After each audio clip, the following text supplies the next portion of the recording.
Bag साहब, इमरान खान साहब, वज़ीर आज़म साहब और उनकी हुकूमत रेमिटेंसेस के ज़्यादा होने, करंट अकाउंट डेफिसिट के कम हो जाने और तमाम की तमाम मैक्रो इकोनॉमिक पॉलिसीज़ की बेहतरी की का इंदिया दे रहे हैं। आपकी नज़र में क्या इसके बाद जो ये खबरें दो तीन पिछले दिनों में वज़ीर आज़म साहब ने दी, क्या पाकिस्तान की इकॉनमी स्टेबिलिटी की तरफ जा रही है या नहीं? देखिए, हमारे ओवरऑल इकोनॉमिक इंडिकेटर्स को अगर आप देखेंगे अनीखा, तो जो अभी बजट आया है उसमें हमने न सर्विस सेक्टर में, न मैन्युफैक्चरिंग सेक्टर में और न एग्रीकल्चर सेक्टर्स में हमने कोई हदायत अपने पूरे नहीं कर सके हम, और न रेवेन्यू कलेक्शन हम पूरा कर सके। एक्सपोर्ट्स के टारगेट्स इंपोर्ट्स के हमारे नहीं हो सके। तो उस लिहाज से तो अगर आप ब्रॉडर स्पेक्ट्रम में देखें तो हमारी इकोनॉमिक परफॉर्मेंस इतनी अच्छी नहीं थी। लेकिन अगर आप कोरोना वायरस को, कोविड को एक इसमें बहाना बनाते हैं, तो कोविड से 3 महीने के लिए था, मार्च से मई तक का जो बजट आया तो उसका इतना ज्यादा इम्पैक्ट नहीं था। हाँ, दो चीजें बिल्कुल वो सही कह रहे हैं, लेकिन मैं दोनों की आपको जरा सी एक्सप्लेनेशन देना चाहूंगा। करंट अकाउंट डेफिसिट ये कह रहे हैं कि पहले 20 बिलियन था, लास्ट ईयर 13.5 बिलियन था और अब 2.95 बिलियन या 3 बिलियन हो गया है। तो करंट अकाउंट डेफिसिट कम हुआ है, बिल्कुल हुआ है, बिल्कुल हुआ है। लेकिन क्यों हुआ है? इसलिए हुआ है कि रेगुलेटरी ड्यूटीज आपने लगा दी थी, इंपोर्ट कर्टेल कर दी थी आपने। डॉलर जो 168 रुपए का हो गया, डॉलर चीपर नहीं रहा एनी मोर, लिहाजा लोगों ने इंपोर्ट कम कर दी। तो इंपोर्ट भी अगर आप फिगर देखें आपकी कम हुई है। दूसरी चीज यह है कि जहां तक सवाल एक्सपोर्ट का, आपने डॉलर की 35% डिवैल्यूएशन की और आप ये समझे कि आप एक्सपोर्ट बूस्ट कर जाएंगी। 5 साल में $1 एक्सपोर्ट नहीं बढ़ी है। मैं सिर्फ इनकी हुकूमत का नहीं कह रहा हूं, 3 साल पिछली हुकूमत के भी कह रहा हूं। क्यों नहीं बढ़ी है? आपने तो 168 का डॉलर कर दिया, आपने तो 35% डॉलर डिवैल्यू कर दिया। वो इसलिए कि आपके पैदावारी लागत बढ़ गई है। आपकी बिजली और गैस की कीमतें जो हैं वो खत्ते में इस वक्त वी आर मोस्ट एक्सपेंसिव, और वो हम compete नहीं कर पा रहे। हमारे प्रोडक्ट जो हैं अब they are not the first choice of the buyer in terms with prices. अब वो पहली चॉइस नहीं रहे हैं। तो आपको बिजली और गैस की कीमतों को कम करना है। खुशाइन बात है, मेरे कॉलम अखबार में आए थे जिसमें मैंने लिखा था आईपीपीज में अरबों का करप्शन, और उसमें एक एक चीज हमने बतलाई थी। उसके बाद कमेटी बनी और नेगोशिएशन हुआ, और अब ये जो मुआहदा साइन किया गया जिसमें वो कह रहे हैं 1,000 अरब रुपए की बचत हो जाएगी, बिजली की कीमत 24 रुपए पर यूनिट से कम होके 14 रुपए पर यूनिट हो जाएगी।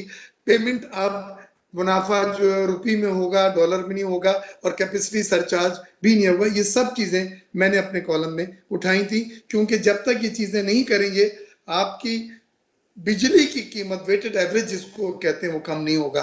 तो अब देखें, इन्होंने मुआहदे करे हैं 13 प्राइवेट आईपीपीज हैं विंड पावर के और 6 सीपैक के हैं, टोटल 19 है। तो और भी ये बाकी इन्होंने करने हैं। यही चीज है, इसमें एक विल दिखा दें एक बार कौम को, नहीं तो हर बार सर्कुलर डेट बढ़ता जाएगा और फिर आप नेपरा फौरन बिजली की कीमत बढ़ाता जाएगा, और आपकी सनत जो है उसमें आप ऊपर से कितना ही कॉस्मेटिक कर ले, मेकअप कर ले, उसकी इस्तात, उसकी कॉम्पिटिटिवनेस जो है वो खत्म हो गई है। और सनत की अगर कॉम्पिटिटिवनेस खत्म हो जाती है तो फिर आप जैसे अमेरिका में लगा रहे हैं सनत या यूरोप में लगा रहे हैं, क्योंकि वहां पे वो वायबल नहीं है, उसकी पैदावारी लागत बहुत ज्यादा आती है जो पाकिस्तान में आ रही है। आखिरी चीज रेमिटेंसेस का भी आपने अनेका कहा था। रेमिटेंसेस में मैं बतला दूं, देखिए रेमिटेंसेस में मैं खुश नहीं हूं, हालांकि रेमिटेंसेस में रिकॉर्ड रेमिटेंस आएंगे इस बार। वो क्यों नहीं?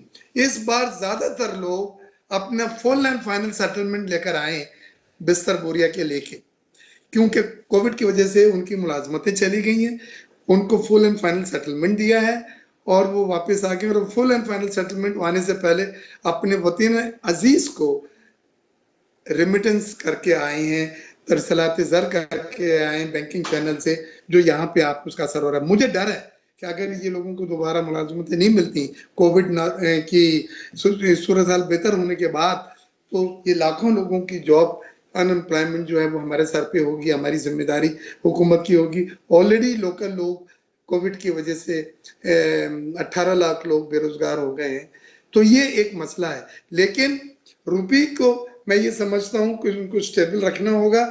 ज़खायर हमारे बढ़ रहे हैं फॉरेन एक्सचेंज के, जो खुशाइन बात है, जो लेकिन रुपये इनका गिरता जा रहा है, गिरता जा रहा है। अच्छा, रुपये देख साहब, इसको स्टेबलाइज कैसे किया आज रुपये की कीमत 168.60 पैसे हो गई है, जो हाईएस्ट है। इस रुपये को in comparison to dollar stabilize कैसे किया जाए? बिकॉज वो तो फ्री मार्केट के ऊपर छोड़ दिया था, that didn't work for us at all. अब गवर्नमेंट की पॉलिसीज के बारे में क्या होनी चाहिए? क्या अभी भी उसको अल्लाह तवक्कल छोड़ दें और मार्केट के हिसाब से उसको एडजस्ट होने दें? क्योंकि ये तो बहुत फ्लक्चुएशन भी हो रही है, अप एंड डाउन होता है, लेकिन ज्यादा अप ही होता है अनफॉर्चुनेटली। कैसे स्टेबलाइज किया जाए ताकि बिजनेस को एक सवाल का जवाब देता हूँ।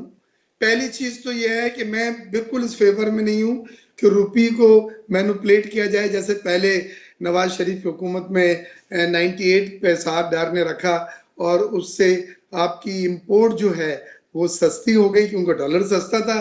धड़ाधड़ लग्जरी चीजें इंपोर्ट किए गई और इंपोर्ट आपका और एक्सपोर्ट का डिफरेंस 25 बिलियन डॉलर से ज्यादा हो गया, तो ये ट्रेड डेफिसिट का सबब बना। मैं ये कहता हूं कि रिजर्व बढ़ाने होंगे। जो मुस्तकिल तरीका है, जो शरीफाना तरीका है, जो रिलायबल तरीका है आपकी करेंसी को स्टेबल रखने का, वो है आप अपने फॉरेन रिजर्व से सपोर्ट दें। आपके फॉरेन रिजर्व अगर बढ़ते हैं 20 बिलियन से 25 बिलियन हो जाते हैं, तो रुपये नहीं गिरेगा, फिर रुपये स्लाइड नहीं करेगा।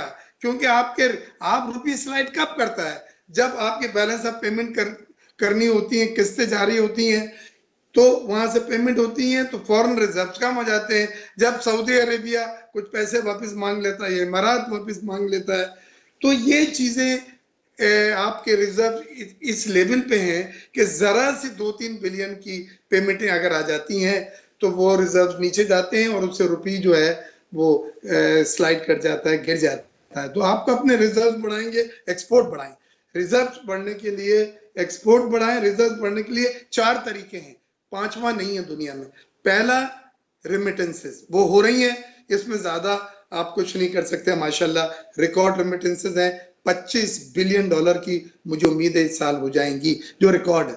दूसरा जो है एक्सपोर्ट बढ़े, एक्सपोर्ट नहीं बढ़ रही है हमारी, और उसका मैंने इससे पहले आपके प्रोग्राम में बतला दिया है कि हमारी पैदावारी लागत बढ़ गई है, उसको सही करो। डॉलर को 164 168 करने से एक्सपोर्ट नहीं बढ़ेंगी। तीसरा चीज है सरमायाकारी, बैरूनी सरमायाकारी, उससे डॉलर आते हैं, रिजर्व बढ़ते हैं।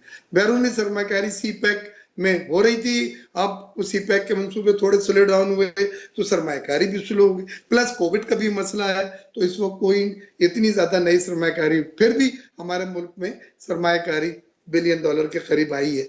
और फिर अगर इन 3 चीजों से आपके फॉरेन रिजर्व नहीं बढ़ते मतलूबा लेवल पे, तो चौथी चीज जो मजबूरन करना पड़ती है वो डोनर्स एजेंसी से फिर आपको डॉलर मांगने पड़ते हैं, जो हम पहले बहुत कर चुके हैं। बेग साहब, वैसे वो वाला ऑप्शन तो होना ही नहीं चाहिए आपकी गवर्नमेंट के पास बिल्कुल भी, किसी भी तरीके से।